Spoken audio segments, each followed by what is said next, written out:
बस इतनी गुजारिश है, ख़ास करके ये जो चैनल चलाने वाले लोग हैं, ये जो आप लाइनें हेडिंगें डाल देते हो, इसकी वजह से बड़ी बड़ी मुश्किलें खड़ी हो जाती हैं। आपके दो गलत जुमले किसी की ज़िंदगी बर्बाद कर सकते हैं। बेशक। खाली कमाई के चक्कर में झूठ सच थंबनेल पे बिल्कुल ना लिखा करें। और अपने बारे में मैं आज बता दूं, अगर किसी को मैंने खिलाफ़े वाक़या लिखते हुए पाया तो फिर कोर्ट कचहरी के चक्कर लगाते रहना। सीधी सी बात है, कई मर्तबा समझाया गया। कभी कभी इतना भोंडा लिख दिया जाता है कि ठिकाना नहीं। जी। क्या कहा फला मौलाना ने, सरकार हिल गई। सरकार तो नहीं हिलती, मौलाना हिल जाता है। जी जी जी। बेशक। हाँ भाई, थोड़ा सा ख्याल करें। चंद सिक्कों की खातिर किसी की ज़िंदगी से खिलवाड़ ना किया जाए। जी जी जी।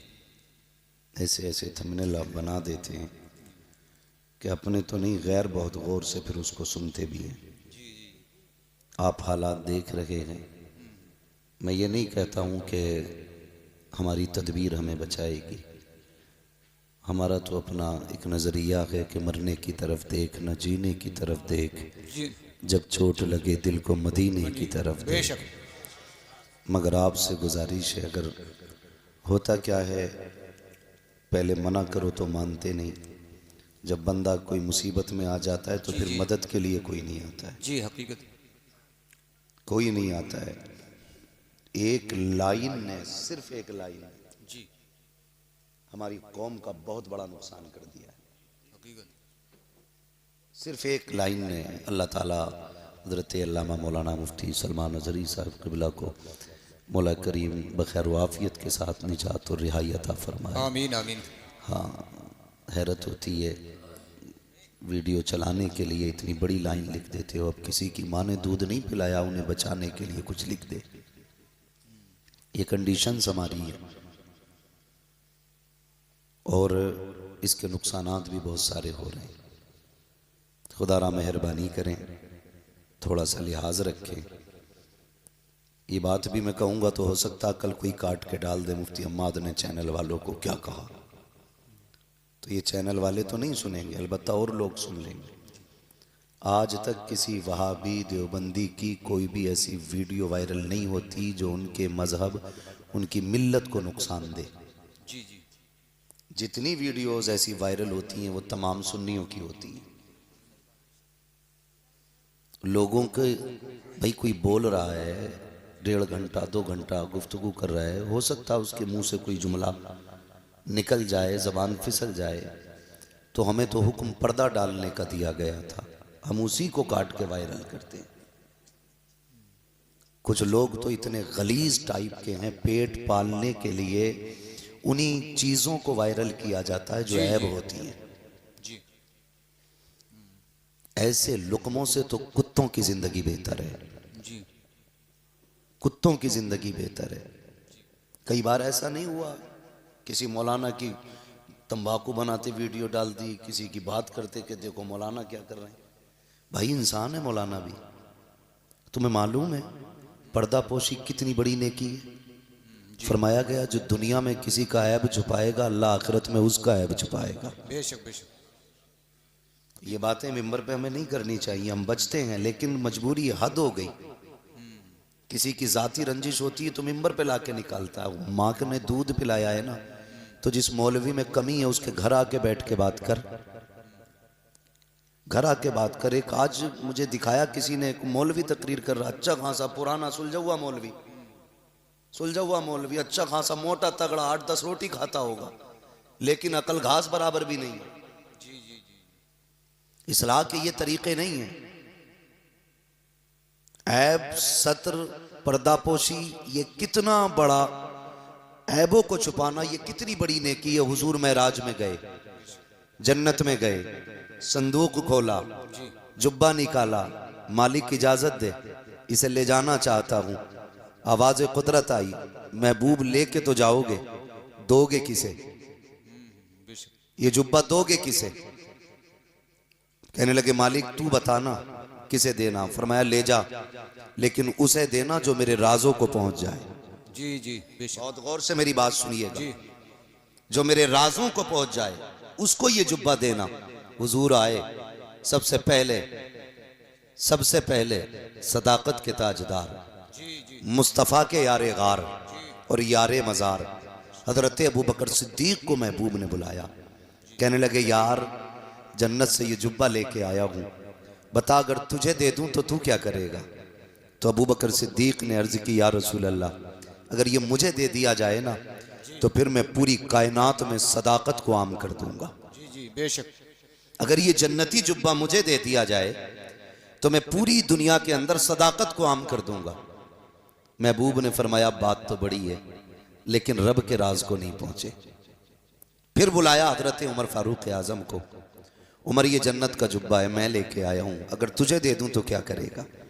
कहने लगे महबूब, अगर ये मुझे मिल गया ना तो मैं पूरी जमीन पे आदल कायम करूंगा, पूरी जमीन पे आदल कायम कर दूंगा। हुजूर ने फिर फरमाया बात तो बहुत अच्छी कही, लेकिन अभी रब के राज को नहीं पहुंचे। फिर बुलाया हजरत उस्मान गनी को। मेरे उस्मान जी, या रसूल अल्लाह, ये जन्नत का जुब्बा है, अगर तुझे दे दूं तो क्या करेगा? महबूब, अगर ये मुझे दे दिया जाए तो कायनात के एक एक फर्द के अंदर मैं हया लाजिम कर दूंगा, बेशक एक एक शख्स को हया वाला बनाऊंगा। महबूब ने फरमाया बात ये भी बड़ी है, लेकिन रब के राज को नहीं पहुंचे। बेशक फिर बुलाया आखिर में मौलाए कायनात मौला अली को। अली, ये जुब्बा है जन्नत का, अगर तुझे दे दूं तो क्या करेगा? अब सुनना, हजरत अली ने कहा था या रसूल अल्लाह, अगर ये जुब्बा मुझे दे दिया जाए ना तो मैं लोगों की पर्दापोशी किया करूंगा, सुभान अल्लाह सुभान मैं लोगों की पर्दापोशी किया करूंगा। महबूब ने सीने से लगाया, फरमाया अली, तू रब के राजों को पहुंच गया। बेशक अब समझ जाइए पर्दापोशी कितनी बड़ी नेकी है। जी जी बेशक जी परिवार में इतनी बड़ी बड़ी नफरतें 4 बीघे जमीन को लेकर के कि मौतें हो जाती हैं, कहते मैंने कसम खा ली थी उसकी शिकल नहीं देखनी। इतनी बड़ी नफरतें हमारे बीच हो गई।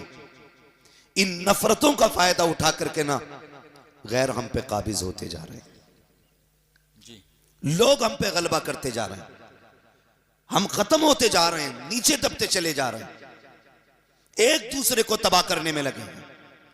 2 चीजों ने कौम का बेड़ा गर्क करके रख दिया, बुरा मत मानिएगा।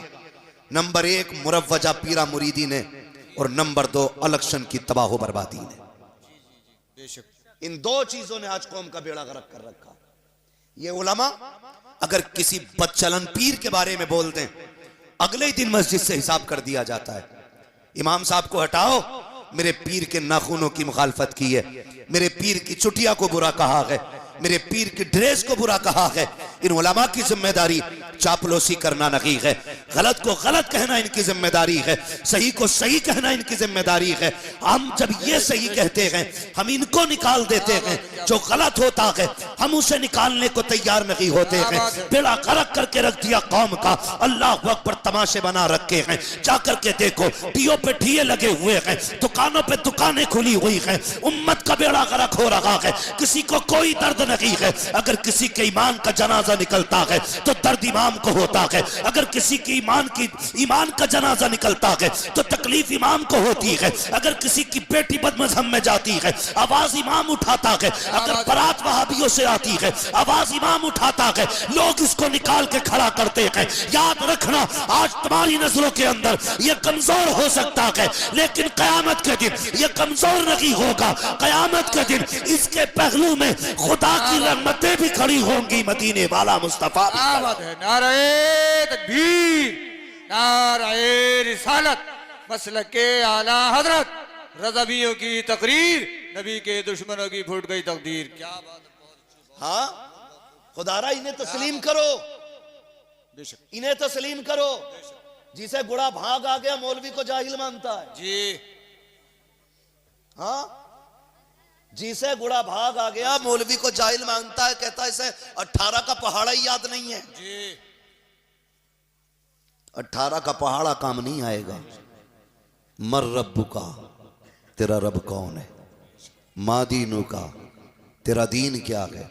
मा कुंता तक़ूलु फी हक़्क़ि हाज़ा रजुल, इनके बारे में क्या कहता था, तो वहाँ 20 का पहाड़ा काम नहीं आएगा, वहाँ सिर्फ एक बोली काम आएगी बेशक। जो उलमा हमें सिखाते गए।